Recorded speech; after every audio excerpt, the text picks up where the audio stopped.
Attachment theories. Yeah. Why is it that you want to talk about attachment theory? What is it because you're going through this schooling and this is something that's come up, or is this something that you had delved into previous to that? Yeah, it's been on my radar for a while, but then I heard about it in a different way recently. And What do you mean in a different way? so when we think of attachment theory, typically what we think of is the attachment bonds that we form as an infant. So if you had a caregiver that was really attentive, met your needs, all of that, you form a secure attachment. If you had somebody who was really avoidant, neglected, typically you'll form an anxious attachment because you're trying to pull attention. If you Mm-hmm. have who is really anxious and very overprotective and overbearing, you might actually form an avoidant one because you're like, whoa. Right, right, right. And that is the most simplistic way of explaining it. There is so much more to it. There's Yeah, reasons that you would form different attachment. Like that is by no means the be all end all. There's different reasons you would form different attachments. But right. typically, we look at them and think of them as something we form as an infant with our primary caregiver. Yeah. That's kind of how I had always thought about it. And when I thought about it, because then it shows up in your relationships. You Right, right. show up as an anxious person, or you show up as an avoidant person, or you might have a secure attachment, which is the majority of our population, thank goodness. But what we see is so many different things actually have an impact on your attachment style later in life, and it's actually very fluid. It's very changeable. So Mm-hmm. when I think of my attachment in intimate relationships in high school, I was a very different person than how I show up in later relationships. This might be due to trauma, it might be due to personal experiences or the difficulties that happened in that relationship, and that other person's attachment style might have actually impacted mine. Mm-hmm. So they're very prevalent and they're very eye-opening once I dug into it in terms of how we show up into our later in life relationships.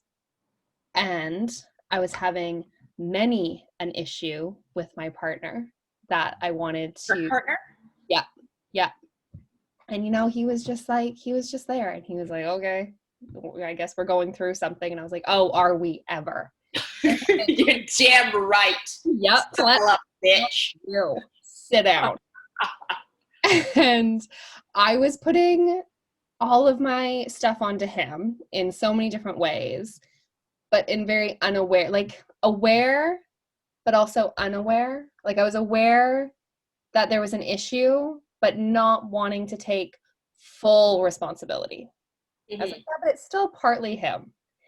And I was just having this day where I was questioning everything. I was like, I don't even know. What is life? Do I just move back to Canada? Like everything was just up in the air. And I had seen a girlfriend in the morning and she was like, "Oh, I'm reading this book that I'm really enjoying." And she's doing online dating right now after being out of a relationship for a really long time. So she's getting back into the game, as some might say.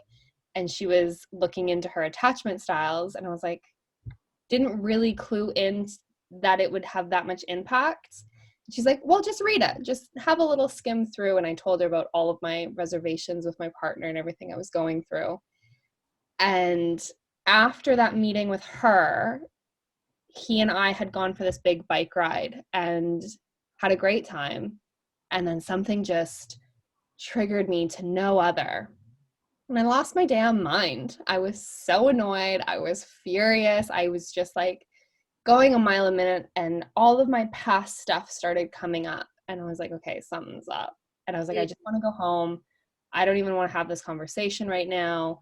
Like, I'm not getting into all the nitty gritty details of it, but I was like, I need to go home. So we get home, and I was like, I need some space. I'm going to stay in the room. You go live your life. And he was like, yep, bye. See ya. And I was like, fair. Mm. So I sit down and look over, and this book is sitting there. So I was like, well, now is as good a time as any to dive into this. And literally, I start reading this book, And you know those books that you read that just each word on the page, they're like speaking to your soul? And you're like, oh, mother F, yep, here we go. So I was literally just read like a book, and all of my attachment styles and the activations and deactivations that we go through were outlined in this book. But the most interesting part was that I had tried to really make him out to be the insecure attachment. Like I was like, oh, he's definitely an avoidant. And I was projecting my stuff onto him. As I'm reading this book, I go through the part that says how to figure out what your partner is. Mm-hmm. And wouldn't you know, of course, he's a secure attachment. He's just chilling. He's strong. He's steady. He's secure. And I'm like, God damn it. I've just been putting all of my stuff onto him. So in that moment of realizing my own attachment styles, which is one of the rare ones, anxious avoidant, of course, and then figuring out his attachment style, which is secure, in that moment, everything started to make sense in ways that it hadn't before, because I could finally have this different type of awareness around our relationship and look at all of the ways that I would act out my own attachment style, whether it be activating or deactivating, and all the ways that he just wasn't playing into it because he's a secure attachment. So he doesn't, it's not that kind of butting heads where it's give and take. Like he just stands steady and strong, and I do all that kind of beating my head against a brick wall with my attachment styles. Mm-hmm. So it's one of those things where it was the most, I would say to date, one of the most profound revelations in a relationship that I've had. Mm-hmm. And since that moment, it's been a couple weeks now, our entire relationship has changed. Like our entire relationship has shifted.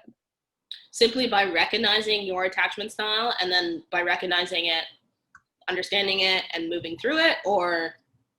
Yeah, by recognizing it and giving it that awareness, because in recognizing it, I can now say, oh, my avoidant is showing, like she's here, and I can approach it differently, and I can catch myself before I act out in a certain way, or I can catch myself before I say something that I would typically say from my anxious place. So it's basically this deeper dive for me in my journey, and this deeper look at how I show up in a relationship, bringing more consciousness and more awareness to who I am as a partner. Mm-hmm. So it is in that realization so that you can make change. Mm-hmm. Now that I've realized it, I can't go back. That's the nature of the game. As soon as you realize something and acknowledge it, it can never be the same because it's in there, it's shifted in the neural circuitry. Everything's going to be different going forward. Well, yeah, to some respect, but also it's like, there's this quote that my girlfriend uses all the time, and it's, I'm going to brutalize it, but it's essentially like, awareness means nothing without the presence of action. So yeah, you can be aware of something, but it's like, what are the actions that you had to take so that the awareness was actually of any value? Because a lot of people are aware of who they are, how they navigate through the world, how they show up in relationships. Okay, well, take me to school. Why is it not true, in your opinion? From what I see and from what I experience, when people do become aware of a certain trait, there's and if it's a trait that they don't want or that they want to change, there's now a discongruency. There's something that isn't aligned anymore. So if I think for myself, if I become aware of XYZ and I don't necessarily want to take action yet, I still can't keep acting in the same way because it'll make me uncomfortable. Because next time that awareness is turned on. So the brain will see it and recognize it and be like, this is the thing that you didn't want to do anymore. And you might still act on it, but over time that will change because it'll get more and more uncomfortable, more and more challenging to stay the same. It's why we grow, it's why we evolve. So you might not take action right away, but that disalignment, it's like when you realize you hate your job. When you actually have that full body experience and you're like, oh, it's the job. Like, I actually just can't do this. It's sucking my soul. You might say, okay, well, I have to pay the bill, so I have to stay. But at some point, you're going to hit that breaking point where you're like, well, see, this is like, that is, I'd like to say this. I really would love to say this. And maybe this is a different podcast in its own right. But there are so many people that will recognize something and literally just keep fucking going until it's like, until it's done. Until it like retired and they were like, well, shit, I didn't want to do this for the last 60 years. So yeah, they're aware, but there was still the action was absent. So it's but like, the action was choice in staying. They took action and said, yeah, okay, okay. I'm unhappy and I'm going to keep doing it. That's action. Have to be in the positive. Action can still be in the negative. Right. You're still going to notice that you're uncomfortable. But for me, it was that moment of like, so the action that I had to put into place was realizing it and saying like, oh shit, I have been a brat, to say the least. I could then put like a little flashlight on all of the parts that I had been acting out and playing out for the last little bit and have that moment of realization to actualization and say, okay, these are the things that I need to shift. So now it's not to say that it's perfect. Like even just the other day, I was in a mood and I could see these things coming up, but I didn't act out the way that I typically would. I had the awareness to say, I need space in this moment. Like I actually need to go or I need to go do something different. That's the action, is that moment of realization and choosing. I could either play this out, say something really offside, or I can go sit by myself and take a breather and put myself in a timeout. Right. What I choose to do. I mean, so that's excellent. But for like anybody that's, listening to this, like what is the takeaway here? Is it to try to find out what your attachment theory is, or like which attachment theory that you play out and then recognizing it and then changing it, or like what do you leave them with? Yeah, I would say it's that piece of reflection, like figure out, take stock of relationship. So look at who you are in this relationship and notice, okay, do I show up from the anxious side of things where I'm always worried when my partner doesn't return my phone calls or doesn't answer my calls? It makes me think worst case scenario. And you have that kind of anxious pull and you're always trying to pull in attention because you're anxious thinking that they'll just leave you or that they can do better. And then because of that anxiety around something, that makes us act in a certain way. So we do things that we wouldn't typically do if we felt secure. But when we have that anxious attachment style, we play things out in a very different way. Whereas then there's the avoidant side where it's won't commit to plans, keeps everything kind of at an arm's length, doesn't get too involved or engaged, and everything they do is to keep their independence. So you see how that kind of, it's called like the anxious avoidant trap. Anxious people and avoidant people can quite often come into relationship, and you can see how an anxious person is trying to pull energy, avoidant people are trying to run the other direction. So they play this little dance and then they come back around and they might smooth things over for a time being, but then all of those things will start to play out again. And then you have people that come together. To avoidance typically won't stay together that long because they'll avoid and be like, nah, I'm done. I'm still keeping my independence, and they'll go their separate ways. What we're trying to do is recognize these styles, anxious, avoidant, anxious, and then separately avoidant, and we're trying to move towards secure.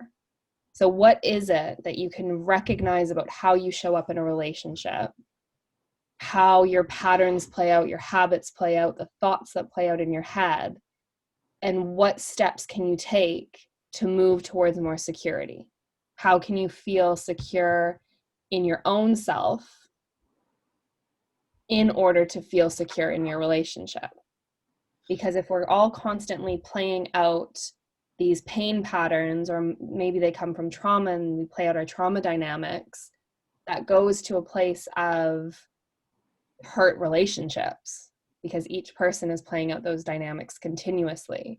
Because that's what the relationship is. It's always a reflection and a mirror of what we have going on. And then it triggers or activates different parts of ourselves, and we play it out in that way. So if we get clear on what it looks like for us and my own attachment style, I know how I'm going to relate to somebody who is avoidant or somebody who is anxious. And I'm going to show up more secure when I'm in a secure relationship with a secure counterpart. Mm. So how did it show up for you, the first time? And not really with respect to this relationship, but have you always been anxious avoidant? Because it's something that you prefaced earlier is that it's something that's kind of morphing. I'm sure you've shown up as the secure one, you've shown up as just the avoidant one, the anxious one. How did you recognize, how did it all start for you? What did you start out as, do you think? And maybe this is like a really personal question where we're kind of sharing with the audience, like how you got to this place of a caregiver either being avoidant or anxious or whatever, but how did we get here? Yeah, mine definitely started as anxious. Like I see it in all of the ways that I acted growing up. I had a million questions. I always had to know what was going on, why it was happening. And I had very attentive caregivers. I had a very secure family base. And I think a lot of it came from my own predisposition. And I think there was a lot of stress and trauma during my conception, birth, all of that. There was a lot of anxiety in and of that. And I think a lot of that was imprinted and passed down. Mm, So then to have a secure attachment, I still had my anxious tendencies. I still had that side of me. mm-hmm. And there's different things that happen along the way that it was safer for me to be avoidant. So when I think of an abusive relationship that I was in high school, it started as anxious. I had that anxious attachment to that person. And then when I started figuring out, okay, this is really unhealthy, this is actually really unsafe, I need to get the fuck out, my attachment style shifted and I went to avoidant because I was preparing myself and prepping myself for the disentanglement from that relationship. So then avoidance sprouted from not only that, but past experiences as well. So then after that, I kind of saw a dance. If I was with somebody who was avoidant, my anxious tendencies would come out. If I was with somebody who was anxious, all of my avoidant tendencies would come out. And it wasn't until I started to do a lot of my own self-work and take space for me to develop more security. So there have been times in relationships where I have been the secure one. And in that, I can still see moments where each side of it starts to come in. And when I look at the evolution into now, it's still very similar. When I feel the other person is avoidant, my anxious comes up. When I feel they're anxious, my avoidant comes up. When I feel secure in myself and I feel secure in the relationship, that's when that secure attachment can actually take place. And I can look at it for what it is and let it be. So it is this kind of evolution and this change. And some people won't have both styles. They'll very much have one or the other. So they'll very much have majority anxious attachment style, and they can see that mapped back through all of their past relationships. If you look at the attached, so the book is called Attached, and they even have like this inventory that you do of your relationships. They have these kind of questionnaires that you can go through and figure out your style. I'm almost positive you can find it online somewhere. But it's one of probably the most illuminating self-reflection pieces that I've done, because it really made me take stock of how I show up in relationship. Because a lot of self-reflection is like, who are you as a human being? But we have to think about who we are in community, because we are social creatures. We are wired to seek out connection for our survival and our reproduction. So when we think of it in that way, I really had to get clear on why I show up the way I do in certain relationships, because it's not only changed my intimate relationships, it's changed how I show up in my friendships as well. How has it changed that? Because I'm more aware of how anxious style attachments will come and show up as a friendship, and I can see my avoidant come in. Because like I used to think I was just very cutthroat, and that I was like, no, I'm keeping my boundaries and I'm keeping my circle safe and secure, and I want people in my life who make me feel that safe, secure, supported, valued, all of that. But really what it came down to was, if I had a friend who is what I would call too needy or too clingy, my avoidant would come out. Same thing. Mm-hmm. Or if I had friends who were more avoidant, I'd just be like, yep, see ya, bye, done. Rather than meet people where they're at as well. Rather than seeing people as this complex being who's also playing out their own pain or their own trauma in different ways, and being able to say, okay, I can see why you're trying to demand so much of my attention right now. I can see that this is playing out. How am I going to choose to show up in this? Mm. So me a lot more, I guess, permission to have non-attachment to connections and let people show up as their full self and let them be who they are in that moment and hold that space for what they're coming to the table with. Because I think what we expect is that everyone around us is secure. Everyone around us is confident. They've got it all figured out. They're doing everything. It's us that has the work that needs to be done. When we can see it for everyone is working through something on some gradient. They're doing some type of self-work. They have some type of something that needs to be worked through. Then we can come back to a space of, right, this person is just doing the best they can with what they've got. They're showing up as best as they know how. How can I meet them where they're at as well as where I'm at? Mm. So it's like a compassion level upper. Mm-hmm. Oh, it most certainly is. And I think like really kind of there's no better time than now than to experience any sort of exercise which is going to exhibit compassion, because I think that has kind of gone along the wayside. I mean, like when we look from a political and social standpoint, there's absolutely no compassion. It's like, how dare you? I can't believe you would do that. And that's the end of the conversation. Yet no one's really asking like, why did it get to this point? Why did you do that? Help me better understand it. Help me help you, essentially. Mm-hmm. And I think that, you know, with trying to figure out your attachment style, that's one avenue. You know, we've talked about figuring out trauma, like how the body keeps the score is really good in terms of kind of illuminating how you show up with your trauma. Like all of this stuff is so beneficial because there's really, as I said, there's really no better time than now than to recognize where you're coming from and then understand where other people are coming from, or at least just realize that people are coming from different places.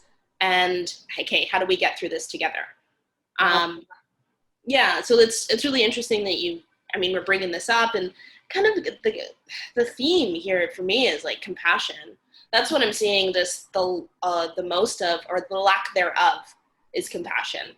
But, you know, interestingly enough, with that whole concept of compassion, very seldom do people have compassion for themselves too. Like we treat ourselves the worst. You know, I'm avoidant and anxious with myself. Mm-hmm. And I'm also secure sometimes. Yeah. So, yeah, the work comes really from within, and then once it comes from within, then you're able to like exhibit like outwardly. But something like this, I think would be highly beneficial. And maybe people understand it a little bit better when they're in a relationship or if there's more value to it. But I can see the value being, far exceeding just being in a relationship. It's like, look, you're going to be in a relationship with yourself for the rest of your fucking life. Yeah. Figure out how you're showing up. But you know what? I'm kind of curious because you said that, it can show up in friendships. It shows up in everything, any sort of relationship, whether it's intimate, whether it's professional, friendship. I want to know, of course, because I'm just naturally curious and I'm so self-absorbed, obviously, but what kind of attachment style do we have? So am I Take a longer pause. Take a longer pause, why don't you? answering how I see each of us in the relationship or how we interact? Is that yeah.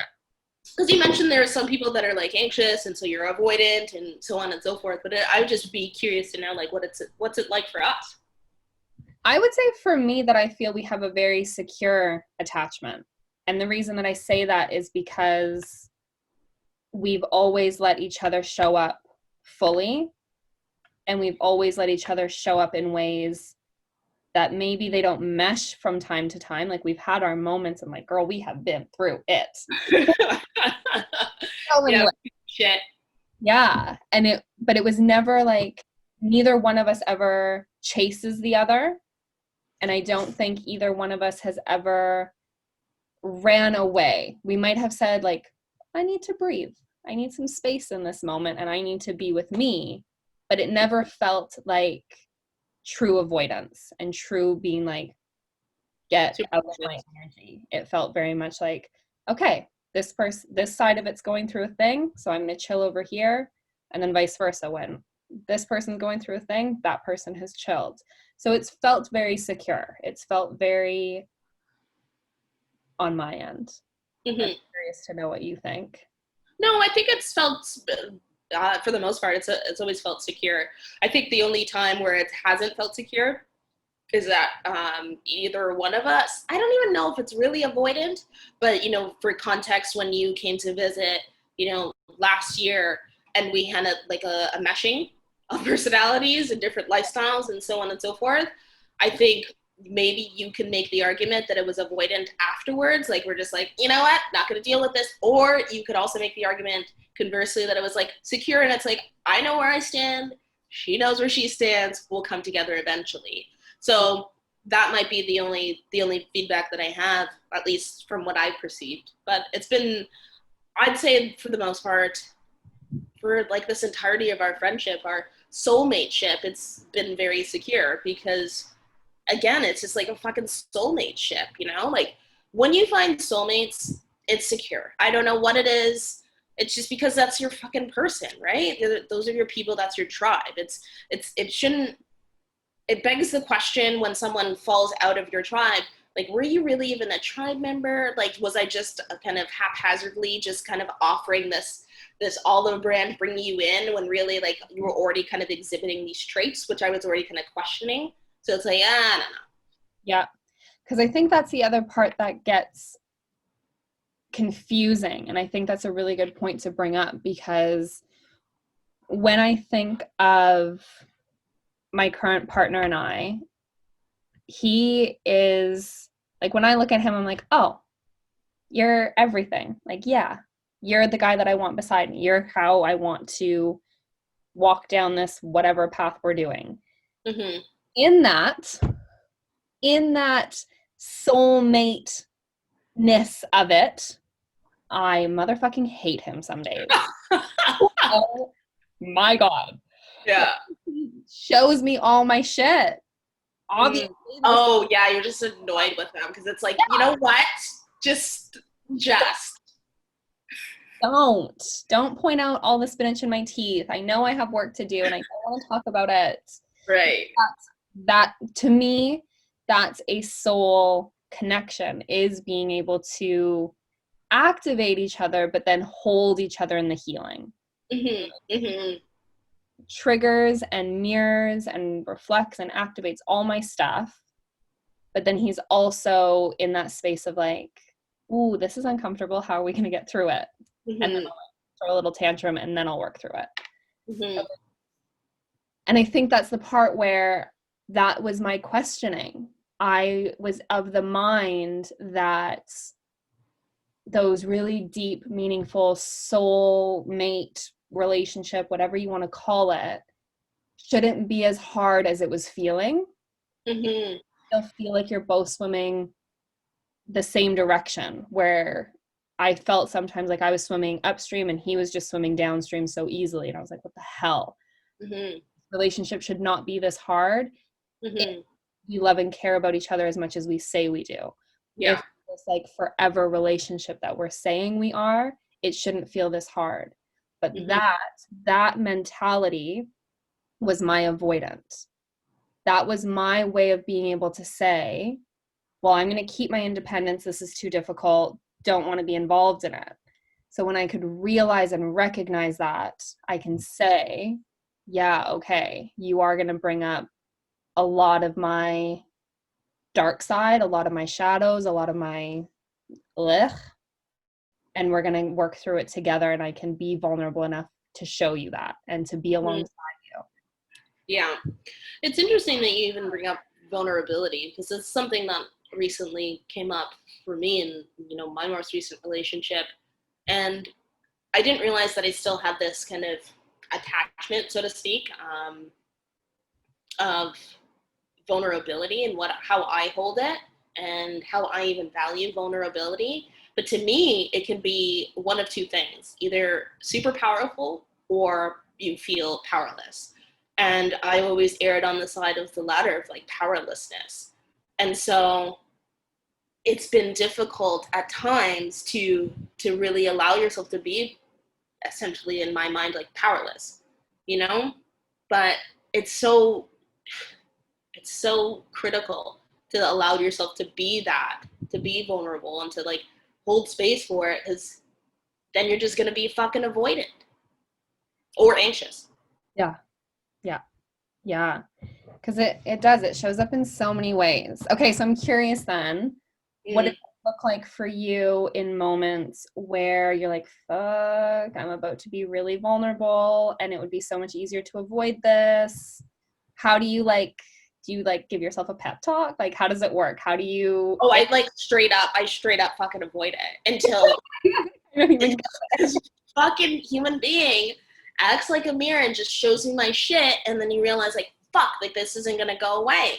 And it's not that I want it to go away, like it's a weird struggle that you have with yourself. It's like, I know I gotta acknowledge it, I want to work through it, but I don't, because it's actually really comfortable to be this like kind of small shitty iteration of yourself, like you're kind of hanging on to it because it's like it's comfort.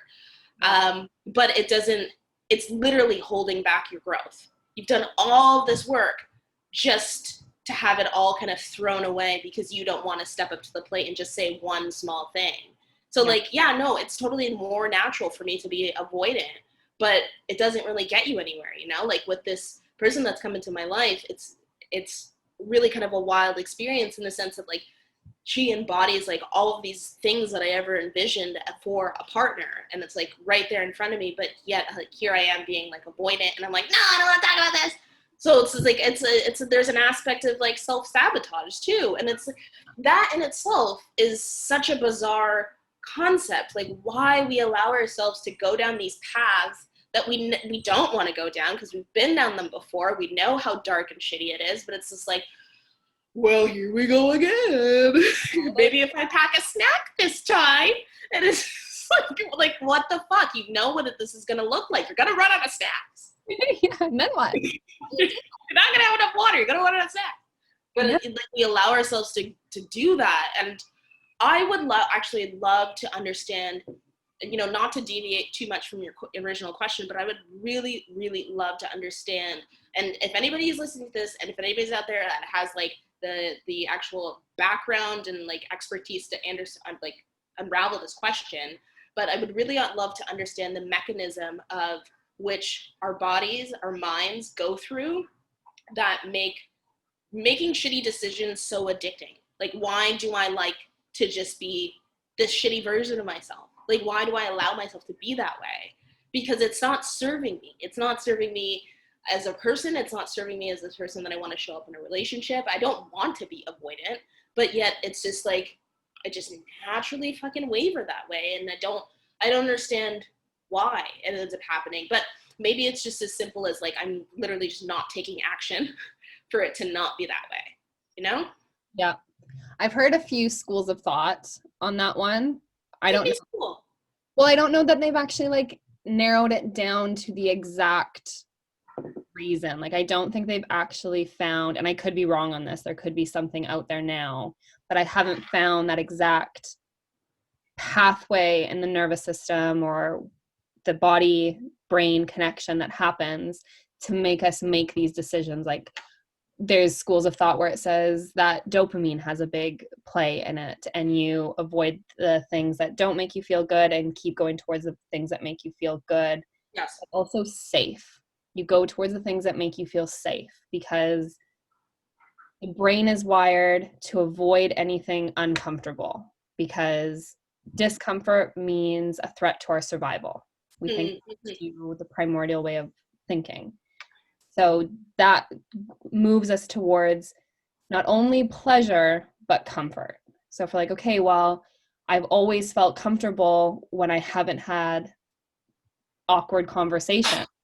Sure. So I'll keep avoiding awkward conversations. So it keeps us playing small because we don't want to feel those things. We're Mm-hmm. also not taught how to feel those things. We're not taught how to talk about really uncomfortable, intimate, vulnerable, scary, terrifying, heartbreaking things and still hold space for all the feelings physically in our body. So a lot of people avoid that completely. They're like, no, I don't want the racing heart and the knots in my stomach and the sweaty palms. I want to avoid that at all costs. So I'll just keep playing this role because I know I'm fine here. Because it's Mm-hmm. easier. We're in that little groove.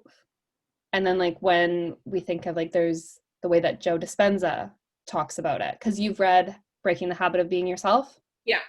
Yeah. So he talks about it in a way of like the actual physiological makeup of our body Mm-hmm. is set in a certain way. And anytime we try to move it, our body keeps trying to bring us back to baseline because we've created this set point in our body almost. So anytime we try and deviate from that, the body signals more of the chemicals that will make us feel that set point. And it takes typically more than 21 days to Mm-hmm. actually move and change our physiological makeup. So there's so many different reasons and ways, but what I have noticed in my own personal experience is that we just don't like feeling uncomfortable. We don't like it. So growth, action, movement, change is unknown, uncomfortable. Yeah. And particularly, it's actually, I don't know why this is, but a lot of people are okay with feeling uncomfortable, but where it really rings true is when it's matters of the heart, because the heart is so fucking fragile. I can feel uncomfortable. I can stand in front of, a crowd full of people, and yeah, I'll have sweaty palms, my heart's racing, but I'll give a speech, and for a lot of people that is uncomfortable.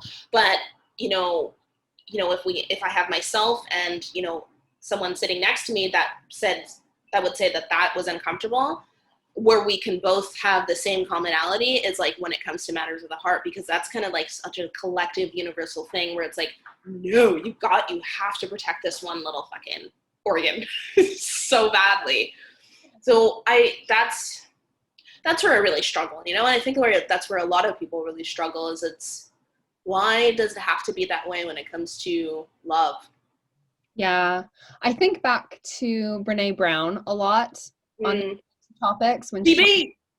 isn't she like, girl, I love her.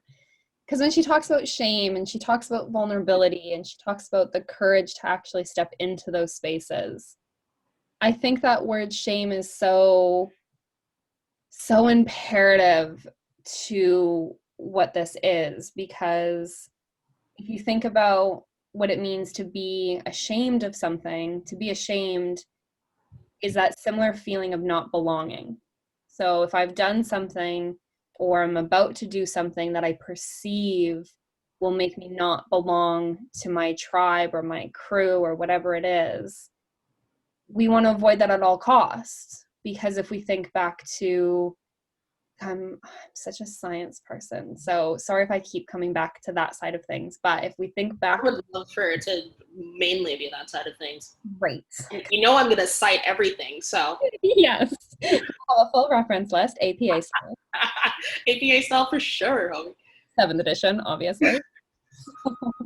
When we come back to how, like, so look at our basically cousins in the jungle, like the chimps, the orangutans, the monkeys. When we look at the monkeys, we see how the one monkey that's the weakest link, that is kind of considered the social outcast, is the lowest rank in the hierarchy.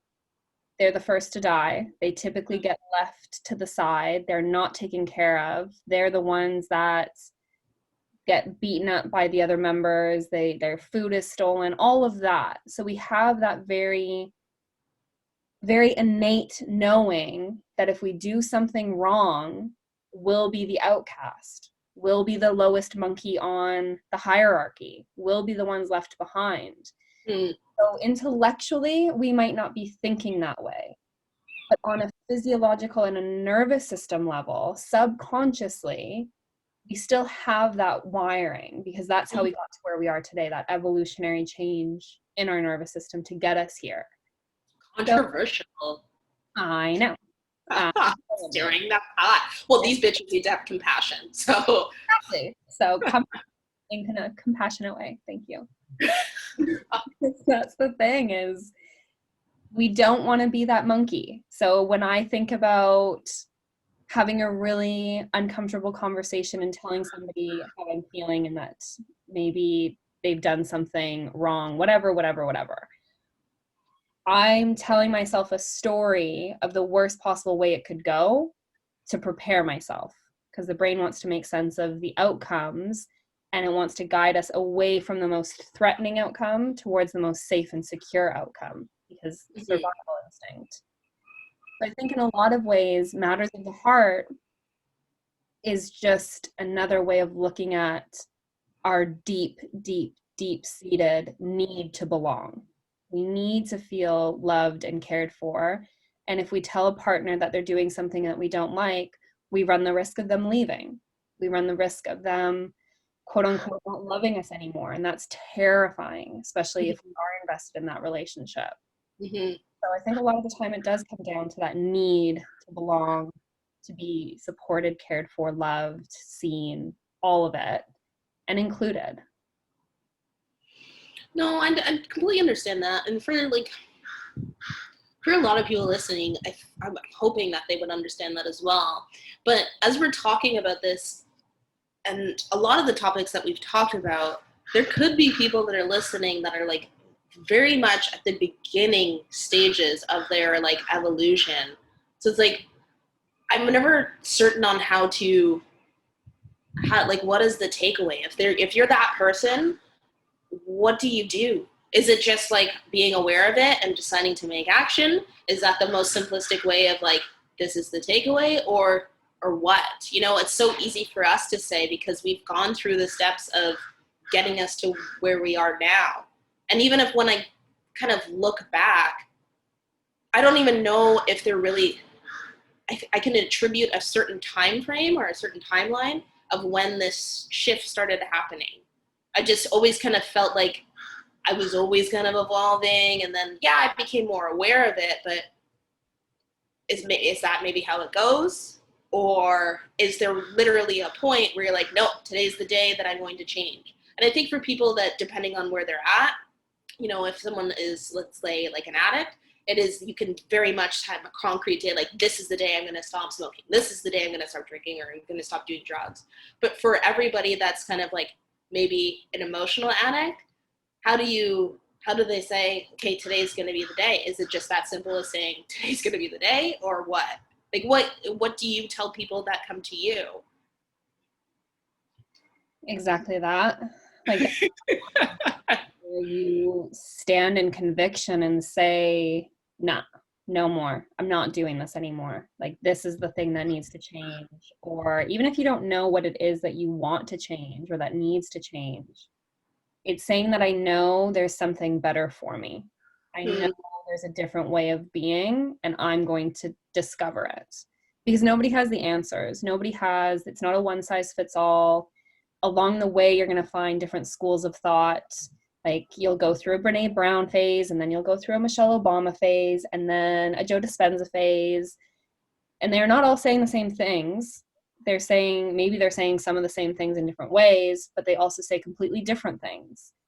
And that's the beauty of the journey, is trusting that intuition and trusting, okay, today I'm going to go to this Kundalini yoga class that I would never have gone to before because it feels right in my body, because mm, some little voice in my head is saying, go do that thing. And I'm going to mm, be open to it. And I'm going to be in that space of allowing. But I think it does come down to that singular moment of, there's something better, there's something more, there's something different. And it's making that claim and saying, okay, now what am I going to do about it? How am mm. I going to navigate this going forward? And Yeah. within that, the overarching theme to, like, basically life is compassion. Compassion for others, but so much more compassion for ourselves.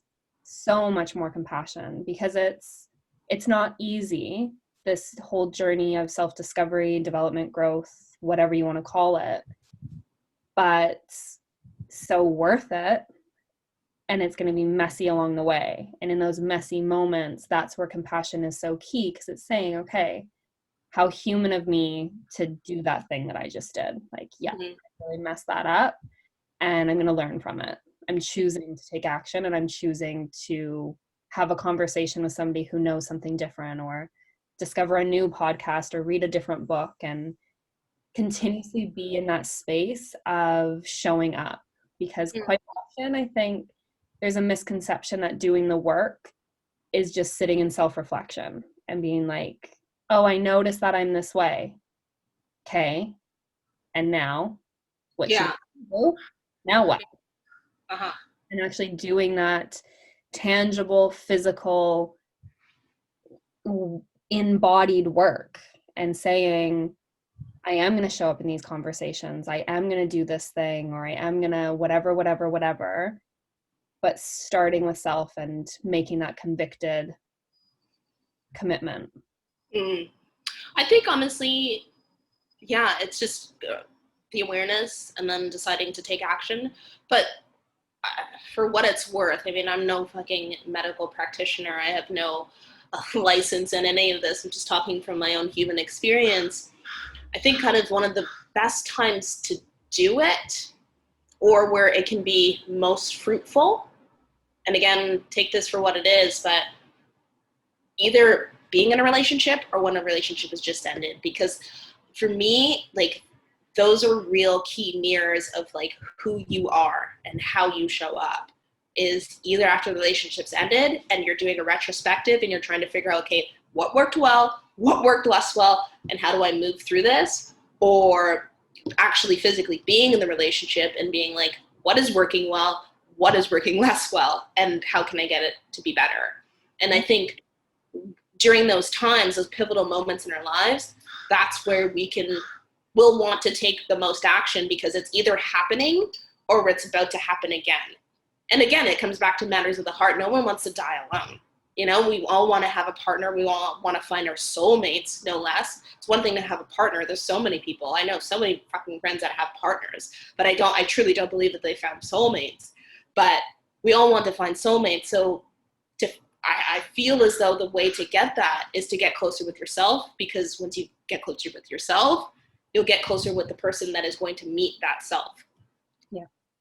That's the only feedback that I would give, because I found for myself the most amount of growth has happened after a relationship. After I've looked back and was like, well, why didn't that fucking work out? And I can a laundry list, a scroll of shit of that I didn't like about myself, stuff that patterns that exhibited, behavior traits, and it was just like, ew, all of that was so fucking ill. And so ill to the point where it's like, absolutely not. I'm not letting that happen again.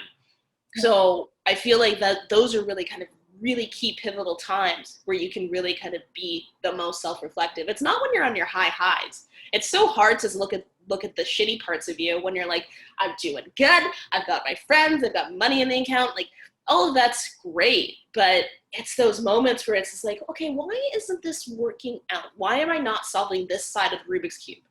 Yeah. Those are the times where it's like, okay, I need to step away from this fucking Rubik's Cube and figure out what's going on here instead of just going through the patterns of trying to shape shift. Yeah. Yeah. Now, with the Self Agency Academy, are there like, maybe this is on the docket, but are there things that, what is it that you do? Like, if I were to come to you and say, look, I'm showing up in really shitty ways in these fucking relationships and I have no idea what's going on because I'm fucking perfect, what would you tell me? Like, yeah, we need to talk. Yeah. Or are there pieces like exercises that you go through with them, or like what is it? Yeah, everything is individualized. So each program that we put together will be unique to the person. And it's like there'll be intake forms and a consult conversation where we kind of dive into what does this look like? What's going on for you? Where do you want to go? And we get really clear on, are you willing to do the work? Like, are you actually willing to show up in this? So we have a real conversation in the beginning because I've done coaching and nutrition for so long, I've worked with a lot of people who want a quick and easy fix. They want kind of that pill, like, just give me the kale smoothie recipe that's going to make everything fine. Mm-hmm. Nah, boo. Like, there's so much more You to can't even eat kale. it. It is off the list. Sit there. That is it. So we get really real on it and talk about what it looks like and how it is that you're wanting and willing to show up. And then from there, we do weekly calls, depending on the program that we put together. It could be weekly calls, it could be bi-weekly calls, but we get into very in-depth conversations on those calls, and then there's homework up into those. So there's different exercises, different resources to look through and work with, so that what we're trying to do is to build a lifestyle. I'm not trying to do like a 6-week overhaul where we take everything out and break you down and break your ego so that you have to start from scratch. It's trying to get accustomed to what it looks like to actually make this a sustainable change. What are things that you're willing to work on and work with so that going forward, you don't need people like me. Basically, like, my intention is to put me out of work. Mm-hmm. I want to be this embodied whole human living their whole experience, and all of us allowing that and showing up in that space. So we do it through yoga, we do it through nutrition, we do it through trauma-informed practices where we get into different things that have led us up until this point. And then it's very solution-based, forward thinking that we do. Mm. A lot of practitioners look in the past and focus there, whereas we do that, but the majority of our focus is right now and building into the future. Mm. Well, would you say, for someone that's listening to this, is there a kind of a better order of things? Is it working at like acknowledging trauma, working through trauma, and then, figuring out attachment theory, or is it attachment theory, then trauma, or is it just come as you are and whatever resonates with you, and this is the start of the work? Yeah. I know a lot of people say, like, this is where you have to start. You have to do inner child work, or you have to do shadow work, or you have to do this and that. And I disagree. I don't think there's a one size fits all or a certain starting point for anyone. I think everyone meets everything, every experience, every person as and when they're meant to. So my job coming in to do, say, a coaching or a mentorship or whatever that looks like, is to come in and see who you are right now. And then that's where I dictate where we're going to start. Because if somebody comes to me and says, oh, I've done all of this work, but there's just one thing that I'm missing, well, I'm not going to take them back to this attachment theory or shadow work if they've already been there, done that. I have to see where they're at, meet them in that place, and then bring in the tools that I have that could complement what they've done. If they're coming, they're like, I've never done anything, I feel like a toddler trying to figure my life out, we're going to look at where it is that they're headed, because I'm not going to speak Japanese to a French person. I have to meet every single person where they're at. Mm-hmm. So if they need to do it all movement based and physical body based, we'll have a very different approach to somebody who's very cerebral, very mind, education, science based. Like, it's going to be two different approaches. Mm-hmm. So I don't think there's any one place that we can start, except maybe that space of acknowledgement and saying there's something different, and now I'm going to seek and I'm going to find what that looks like. Yeah, I honestly truly do believe that it really just fucking comes down to that. You realize that there's something ugly that you don't like. Yeah. I mean, it doesn't even have to be ugly. It's just something that it's like distasteful, and look, I don't want to do this anymore, and I got to change it. Yeah. So just do the work to change it. Yeah. And yeah, it's people just get so imprisoned by their own minds, and they become crippled by it. Because that level of awareness and acknowledgement of that there needs to be change is like eating an elephant. They forget how to eat an elephant bit by bit, but they just realize, like, shit, I have this little elephant, I gotta eat it. Yeah. And that's unfortunate, because it keeps people from achieving their highest potential, achieving their highest self, Mm-hmm. and in that, achieving their highest potential. Yeah. That's what makes me sad for a lot of people. And I hope people don't listen to this as like a self-righteous thing, because I truly do believe I'm hopeful that we can all achieve that. You know, we can all just be on this path of Absolutely development and growth. But I've seen it in, you know, my peers, of how crippling all of that work can be for them. It's a deterrent to the point where, like, it's like a lot of people like to want to take certain fields of study, and they're like, no, it's too long in school, won't do it. They could be the best doctor or lawyer or psychologist or mechanic or whatever the fuck that is that they want to do, but they're like, I don't want to be in school that long. Yeah. And they don't realize, like, yeah, that's the work that you got to do, but it's going to be so worth it on the other side. Yeah. And I think that's another big disservice that we do ourselves, is how future focused things are, in the sense that we live in the future.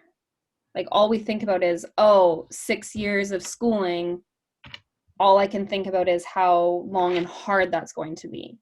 But if you get that out of the way and say, well, today I have to do one class.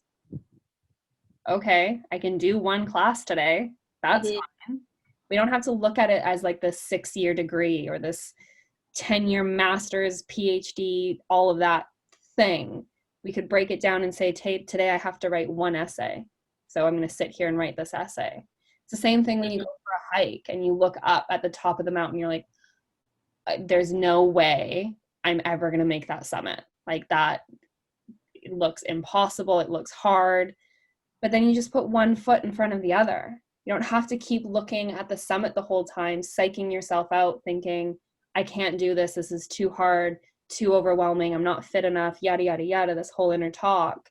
If you look down at your feet and you say, okay, this foot has to step there and that foot has to step there, you're that much closer. And that's the part of this whole, it's not the destination, it's the journey. We have to right here, right now, enjoying this moment. Because if you and I sat here and all we thought about was what we have to do next week, we're not going to be present in this conversation. We're not going to be able to say things that matter to us right here and now, because we're going to be disengaged from it, distracted from it, and thinking about that space in the future rather than what can I gain and learn right here in this moment. Presence is a huge part of it. And I think that's why I'm so obsessed with like yin yoga, meditation, and mindfulness, because it is the thing that forces me to come right here, right now, rather than 20 years down the track where I could be. Mhm. Or conversely, it's not just in the future, it's like the past. You don't even think about the future. It's just like, well, who was I 20 years ago, and now I'm going to exhibit those same traits, or Yeah. 10 years ago, or whatever time frame you want to put on it. Yeah. Well, that's the true benefit of meditation. It just puts you in the now, because our brain, default mode network is always just like, always in the future, always in the past, never right now. And that overactivity is just like, that's what's really crippling. We're so overstimulated. Oh my God. Next level.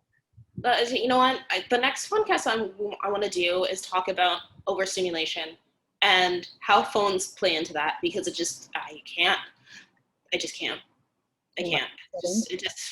It just fucks with me, and I can't, like, and I'm just getting just a little, just the tip. I'm only getting, but some people are full fucking fledged, full blown, all day, every day, just tweeting at people, tweeting at themselves, writing tweets, all this shit, and it's just like, holy shit, that's like your full-time job. Yeah. Yeah. And it's how that overstimulation.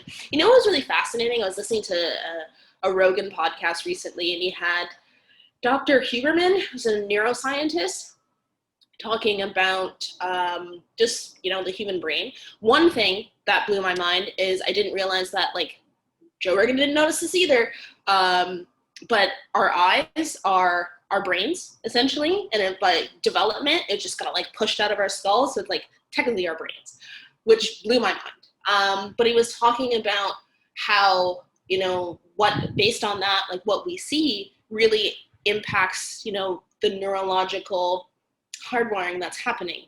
And looking at phones being, like, a big part of that, and what we're consuming, what we're allowing our brains, not just, like, that's in our skulls, but our eyes, to absorb and take in, and how it's just kind of, like, rewiring what it means to have this dopamine serotonin cocktail released. And it's beyond. It's just, it fucking blows my mind. It really does, because there are people that are just absorbing that day in, day out, 24/7. And granted, my partner, she has to do it for work, but I could see her put it down. But I see people around that, like, constant. And it's just like, they're not getting paid to do this. So, like, why? Why are you spending so much time absorbing and being overstimulated? Yeah. Is it the states that have started doing basically like rehab centers for technology victims? Is it through an app? Because that's ironic. Right. Yeah. Has it gotten to that point? I'm almost positive. I think I had read something on it a couple weeks ago, and I didn't dig too much into it, but it was like a technology addiction center. You know what? I can totally believe it. And I did. Yes, it is here to stay, and people 100% are addicted and overstimulated. And it makes sense that it would be here. It's sad, but it also would make sense. Yeah, it's like, the thing that really blows my mind is the keeping the news on in the background.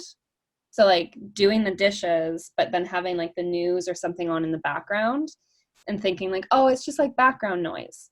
No, your brain picks up on that, and it's now into your consciousness.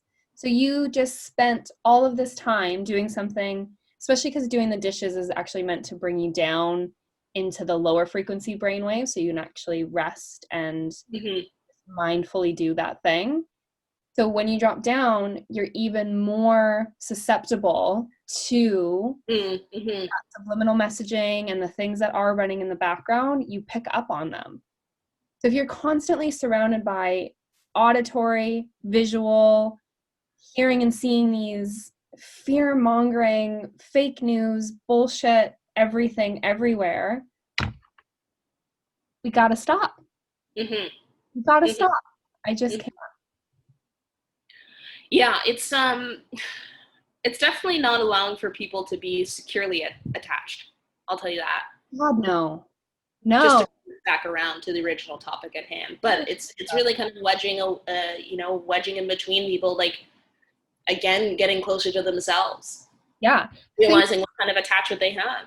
Yeah, because if I think about all of the movies, so let's just think about movies for one, or TV shows, whatever, and they show different relationships. So you see on a movie screen a relationship playing out between two people that have fallen in love, whatever. You base your attachment on that. You also can base your attachment on the pictures that you see on Instagram and the captions that you read, thinking that everyone else has this perfect relationship and they've got it right, and idealizing and romanticizing the relationships that you see on screen can be so detrimental, because you're projecting what you should have as what you see on screen. But these people on screen aren't playing out a whole lifetime in front of you. They're not playing out the good, the bad, and all of the stuff that goes with it. And when we idealize that and romanticize it, it's no wonder that you then watch like a chick flick and get off and be like, oh, but my partner never talks to me that way. No, fucking, he's not Patrick Dempsey. Get out of here. Oh, stop it. He also has a dad bod, so, like, Yeah. take your leave.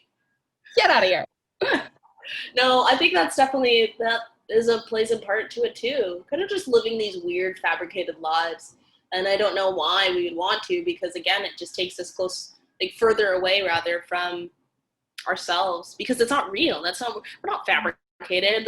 There's holes in this fabric, but they're like beautiful holes. They all tell a story, and it's just like, let's just live that out instead of, fine chiffon. Exactly. Finely pressed chiffon. Yeah. Just let it be.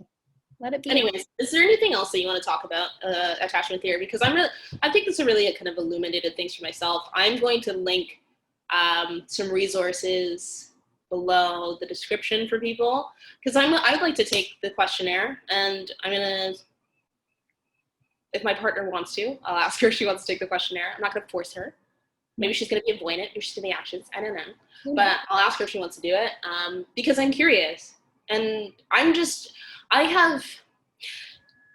say this, for anybody that's avoiding doing the work, it's so fucking worth it, but you do become addicted in a sense of your own growth. And I feel as though that is one of the healthier addictions that you can have. So get ready for like kind of a lifetime of just like wanting to get better, but I don't see the harm in that. That's the disclaimer here. It's like, warning, you are going to want to be the best version of yourself all the fucking time. Because once you see the shitty versions, you're like, absolutely not. I'm not going down that path. Yeah, exactly. I'm going to put that disclaimer at the beginning of this fucking podcast. Yeah. Sorry. Warning, you're going to want to check your weave on this one. Yeah. And we're here to check it for you. So. Your weave slided off. Ooh. But yeah, no, sorry. Is there anything else that you want to talk about in terms of attachment theories and what someone should take away from this, besides everything that we've given them? Yeah, I really like that we brought it back to media as well, because I do think that's a really big thing to stay aware of. When you see, and like as I say this, I'm speaking to myself as a reminder. So I'm not generalizing and speaking to others, I'm speaking to myself. But when you see people on a movie screen or on Instagram, social media, whatever, and you find yourself looking to that as an idealistic relationship or the idealistic partner, take a moment and remind yourself that there's more to the story. There's more going on behind the scenes. Come back to that space of, what do I want in a partner? What do I need out of a relationship? What do I need from myself? What do I need from those around me? Not what am I seeing portrayed as a societal norm and as a cultural thing that we talk about and say is right or good or whatever, but come back to yourself and figure out what it is that you want from a partnership, what's important to you. Because that was one thing that a friend said to me. She was like, because she's highly anxious. Her attachment style is highly anxious, and she recognizes that now. So before, she would always talk about it in a way of saying like, I never want to tell somebody because that might be a deal breaker. Whereas now, post reading this book and kind of doing some of the work that comes along with it, she's like, no, I just need to let a potential partner know that I am needy. I do want to talk. I do want to get text messages saying, how is your day? Those things are important to me. So she Mm-hmm. can now own it and not belittle herself and make herself sound like this clingy, needy person. But she can say, no, this is the thing that I know makes me feel secure. I need to know that I'm thought about. That makes me feel secure. And what she found was when a partner then started messaging her, it wasn't that she needed the text message. It wasn't that she needed that thing to change. It was her acknowledging that part of herself and letting somebody do that for her and letting somebody show up in that way. And then I don't know if the text messages continued, but they have a very secure attachment now. Mm-hmm. Because she was honest about it, not Yeah. making herself sound crazy or this and that, but saying, no, this is what I need. And I'd reckon the byproduct of acknowledging it and just saying the words like, this is what I need, it kind of automatically puts you on this different frequency where you're going to meet the people that are going to just do those things for you, you Like, know? Here. Yes, yes. You meet yourself and then you meet the people that see you. exactly. Yeah. Hmm. Love it. Love I it. love that. I love it and I love you. This was really good. I enjoyed this one. I enjoyed them all, but this one was like, it got the wheels turning for me. And I love that the most because I'm just naturally curious and I want to learn about all these different subjects and concepts and topics. And I think it's really kind of the best time to be doing this kind of reflection, as we've talked about before, and that's going to be kind of its own series of conversations that we have, hashtag COVID confessions. But this is a great time to be like looking at this stuff and being like, okay, what worked well, what worked less well, and how do I change it? And it's really kind of not worked well. It's kind of digging deeper into what is working less well. Yeah. And what can I step up on? What can I do better at? What can Mm-hmm. I change or evolve? Yeah, love Hashtag addicted to growth. it. That's a good addiction, man. That's a good addiction. There's probably not going to be rehab centers popping up for that. Right. We done it. That'd be fucked up. Okay, I'm gonna link some stuff below as always. What is the name of your website again? Self Agency Academy. Amazing. And I love you. I love you. Thank you for doing this. Thank you for Okay. everything. I'm gonna stop the recording.